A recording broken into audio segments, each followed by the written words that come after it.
Estudio del libro de Mateo, la tentación del rey.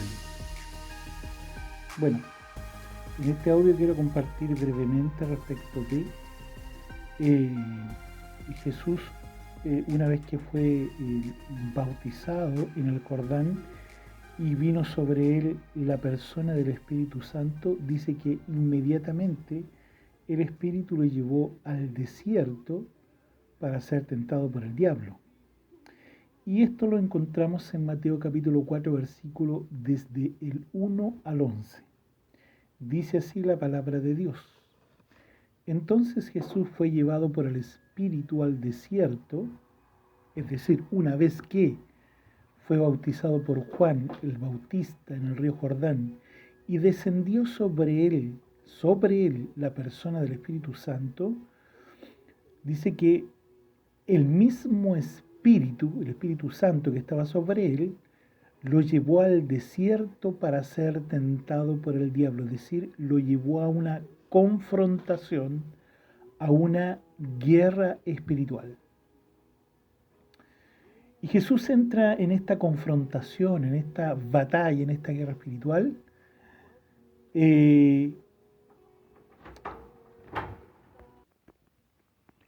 recordemos que el primer Adán, el Señor lo había equipado con facultades de dominio y autoridad. Cuando Dios creó al primer hombre, en Génesis capítulo 1, versículo 27, Dios dijo, y señoreé sobre toda la obra de mis manos, las aves de los cielos, los peces del mar y todo lo que se arrastra sobre la tierra.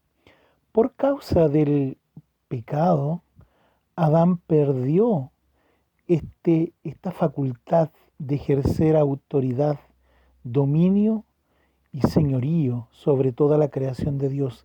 Mas, sin embargo, en este pasaje encontramos al segundo Adán, Jesucristo, nacido de mujer, pero sin la contaminación y la herencia del pecado, por cuanto fue engendrado por un milagro en el vientre de María. Entonces, Cristo viene a confrontar directamente al príncipe de este mundo, a quien engañó a Adán, quitándole las llaves de autoridad. Y esta confrontación, como decía, Jesús entra con el arma espiritual del ayuno, pero no tan solo con el ayuno como vamos a leer. El versículo 2 dice, después de haber ayunado 40 días y 40 noches, tuvo hambre, y vino a él el tentador y le dijo, si eres hijo de Dios, di que estas piedras se conviertan en pan. La primera tentación tenía que ver con el enemigo tratando de poner en duda su facultad, su capacidad, su identidad como hijo de Dios. Él era un hijo de Dios y no tenía que probarlo por insinuación del enemigo. Y el Señor respondió de esta manera, no solo de pan vivirá el hombre, sino que de toda palabra que sale de la boca de Dios. ¿Cómo entonces Jesucristo confrontó esta primera tentación? Esta primera tentación, que consistía en dudar de su identidad y hacer que por insinuación de Satanás usara su poder inherente a su asignación divina, es decir, convertir piedras en pan, nótese que él lo podía hacer. Podía usar el poder que provenía de su comunión con el Padre, podía hacerlo, pero no por insinuación de Satanás. No lo hizo porque él tenía que probarle algo al enemigo. No, él respondió con la palabra de Dios diciéndole, no solo de pan vivirá el hombre, sino de toda palabra que sale de la boca de Dios. Y este es un texto que nosotros lo encontramos en el libro de Deuteronomio capítulo 8, versículo 3. Jesús respondió y confrontó al enemigo con la palabra. Como tantas veces he dicho, la palabra de Dios es viva, está viva, es poderosa y es capaz de destruir la tentación del enemigo. La palabra de Dios es una espada saliendo de la boca de Jesús. Dice el versículo 5, entonces el diablo le llevó a la santa ciudad y le puso sobre el pináculo del templo, es decir, la parte más alta, y le dijo, si eres hijo de Dios, échate abajo, porque escrito está, a sus ángeles mandará acerca de ti, y en sus manos te sostendrán para que no tropieces con tu pie en piedra. Lo significativo de esta tentación del diablo es que nuevamente él trata de poner en entredicho su identidad como hijo de Dios. Si eres hijo de Dios, nuevamente volvemos al punto, él no tiene que probar lo que él es. Nosotros no tenemos por qué probar o presentar evidencias de lo que somos. Nosotros somos lo que Dios dice que somos. Por lo tanto, lo que hacemos obedece más bien al mandato del Señor directo y no a presentar evidencias de nuestra identidad. ¿Ya? En este caso, él le puso sobre el pináculo del templo, es decir, Satanás tomó a Cristo en espíritu y lo colocó sobre el pináculo del templo. Y no solamente en espíritu, también lo tomó en cuerpo, porque corría el riesgo de su vida, porque dijo, si eres hijo de Dios, échate abajo, o sea, tírate al vacío. Y citó la palabra diciéndole al Señor, escrito está, de la misma manera que él, Jesucristo, en la primera tentación lo venció usando la palabra, ahora Satanás ataca usando la palabra. Y usó dos porciones de la escritura. La primera, ubicada en en el Salmo 91:11, a sus ángeles mandará cerca de ti. Y también en Deuteronomio 6:16. Y la segunda porción la sacó de también los Salmos 91:12. En sus manos te sostendrán para que tu pie no tropiece en piedra. Es decir, el enemigo conoce las escrituras y las tuerce, ¿verdad?, para tentar a los hijos de Dios. Pero Jesús le responde con la palabra, sabiendo la intención del enemigo, que era que actuara bajo o usando la palabra no como una guía, ¿no es cierto?, de conocer la voluntad de Dios y con el espíritu de obediencia, sino más bien para beneficio propio. Jesús le dijo, escrito también está, no tentarás al Señor tu Dios, es decir, no pondrás al Señor en una situación en la cual tenga el que tratar de respaldar su palabra por insinuación tuya. Y eso desarticuló completamente la segunda tentación. La tercera tentación que encontramos en estos pasajes dice, otra vez le llevó a un monte muy alto, el versículo 8, un monte muy alto, y le mostró todos los reinos del mundo y la gloria de ellos. Y le dijo, todo esto te daré si postrado me adorares. Es decir, él quería hacer una transacción.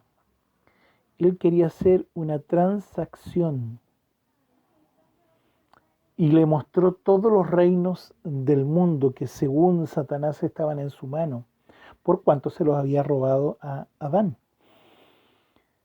Y se los ofreció, pero con la condición de que Jesús se postrara, es decir, le reconociera autoridad, se colocara bajo la autoridad de Satanás. Esto implicaba salir de la autoridad de Dios y colocarse bajo la autoridad de Satanás para tener los reinos del mundo, un engaño maligno, completamente maligno, que el Señor lo discernió inmediatamente.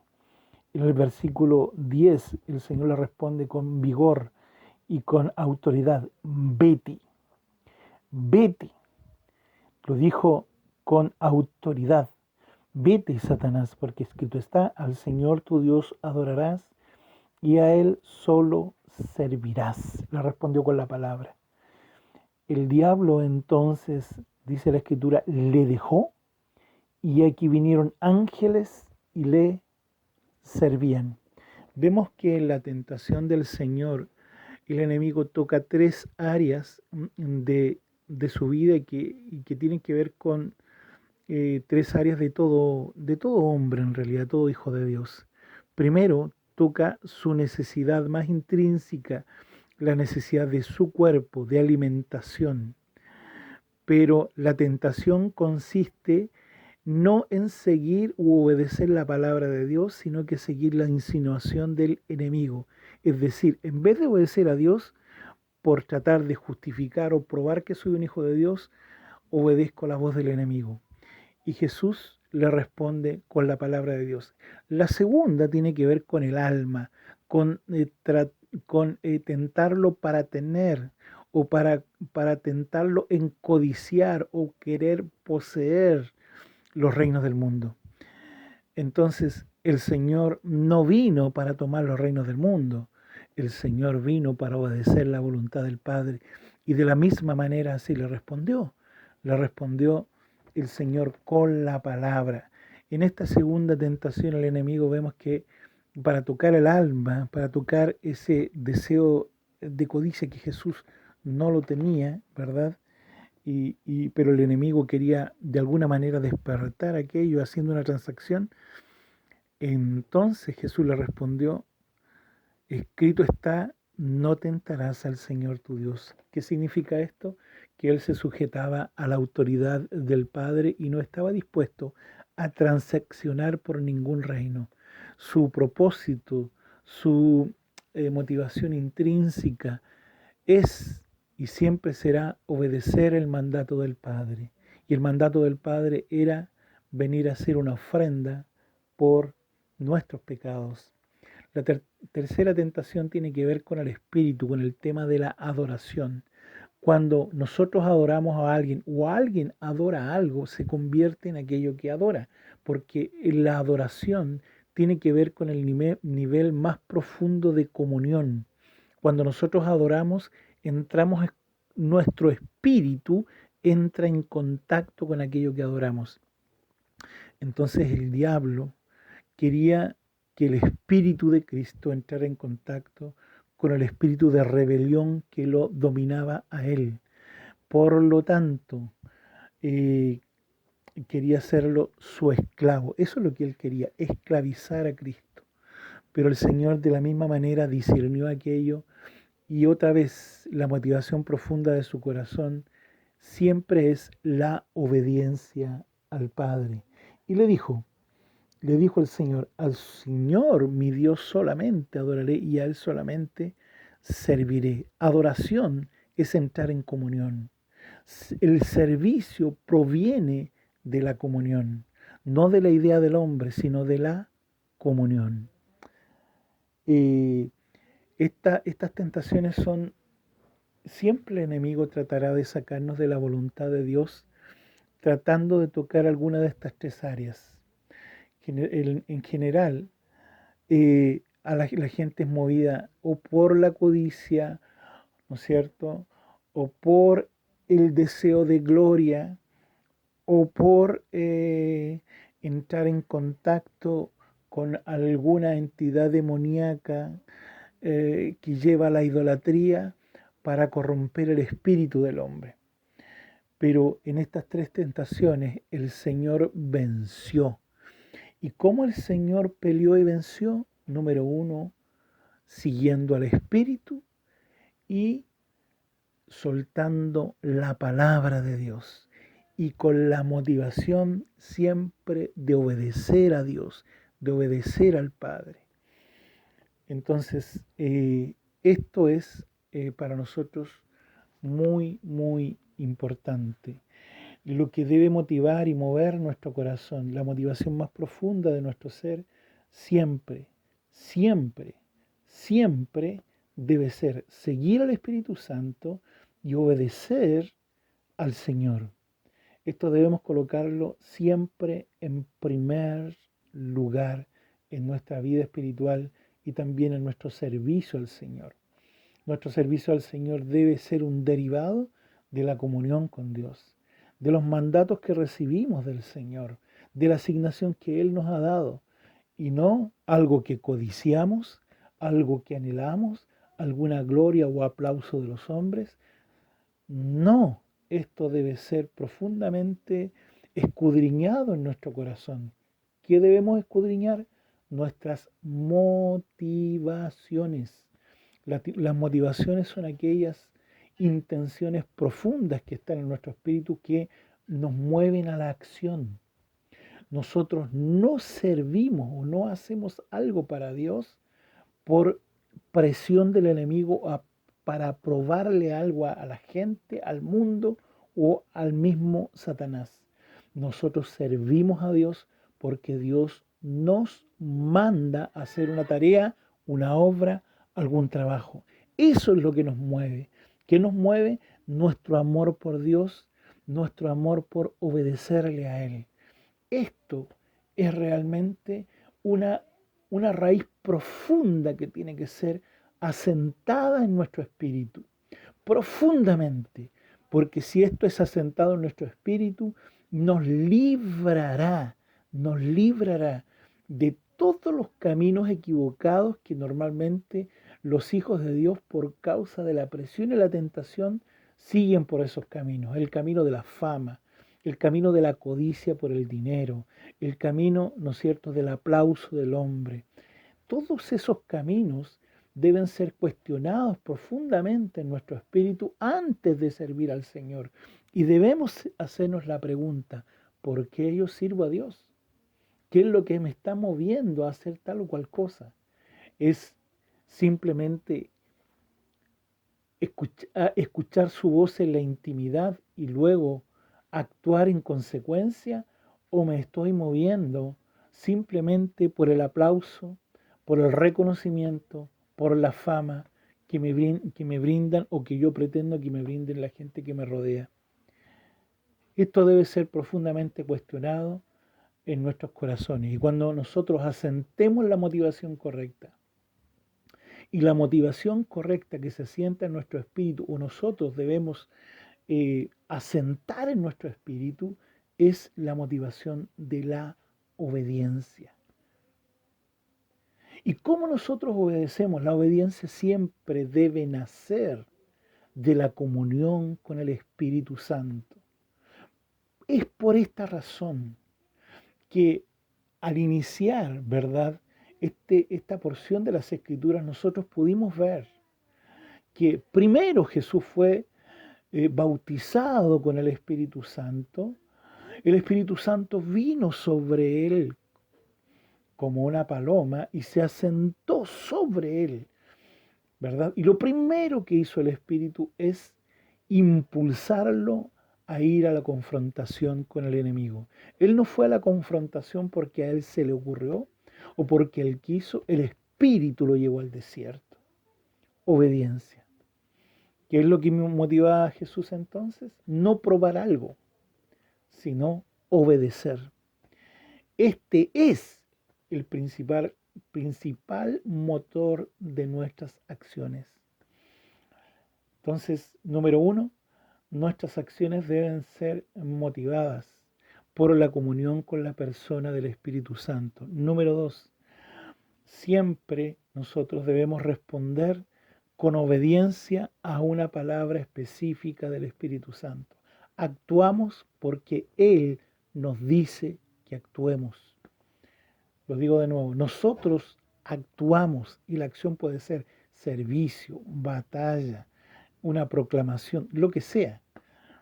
Pero eso es en respuesta a una palabra específica y directa para nosotros de la persona de Dios Espíritu Santo que está sobre nuestras vidas y nos dirige y nos impulsa.